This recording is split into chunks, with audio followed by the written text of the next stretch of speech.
శత్రువులను నా విషయమై సంతోషింపనీకును. నీవు నన్ను ఉద్ధరించి ఉన్నావు, అందుకే నేను నిన్ను కొనియాడుతున్నాను. యెహోవా నా దేవా, నేను నీకు మొరపెట్టగా నీవు నన్ను స్వస్థపరచుతుంది. యెహోవా పాతాళములో నుండి నా ప్రాణమును లేవదీసుతుంది. నేను గోతులో నుండి తీర్చకుండా నువ్వు నన్ను బ్రతికించుతుంది. యెహోవా భక్తులారా ఆయనను కీర్తించుడి, ఆయన పరిశుద్ధమైన జ్ఞాపకార్థ నామమును బట్టి ఆయనను స్తుతించుడి. ఆయన కోసము నిమిషం మాత్రం ఉండును, ఆయన కోపము నిమిషం మాత్రం ఉండును, ఆయన దయ ఆయుష్కాలమంతయు నిలిచును. సాయంకాలమున నీకు వచ్చి రాత్రి నుండి నన్ను ఉదయం సంతోషం కలిగిను. నేనెన్నడూ కదలనని నా క్షేమకాలమును అనుకుంటున్నాను. యెహోవా నేనెన్నడూను కదలనని నా క్షేమకాలమును అనుకుంటున్నాను. యెహోవా దయ కలిగి నీవే నా పర్వతంలో స్థిరపరచు.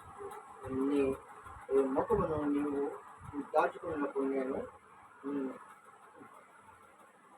తలంచి తిని యెహోవా నీకే మొరపెట్టి తిని నా ప్రభువును పరిమాలుకుంటున్నాను. నేను గోతిలోనికి నీ ఎడల నా ప్రాణం వల్ల దిగిన ఎడల నా ప్రాణంకు నీకేమి లాభము? నన్ను స్తుతించిన నేనే సత్యమును కూర్చి అని విచారించుతున్నాను. యెహోవా ఆలకించుము, నన్ను బ్రతికించి కరుణింపుము. యెహోవా నాకు సహాయుడుగా ఉండుము. నా ప్రాణము మౌనముగా నుండక నిన్ను కీర్తించున్నట్లు నా ఆత్మను నీవు నాట్యంగా మార్చి ఉన్నావు. నిన్న గోనె పట్టు విడిపించి సంతోష వస్త్రము నన్ను ధరింపజేస్తున్నాను. యెహోవా దేవా, నిత్యము నేను స్తుతించాను. దేవుడు మన వాక్యం జీవించాడు.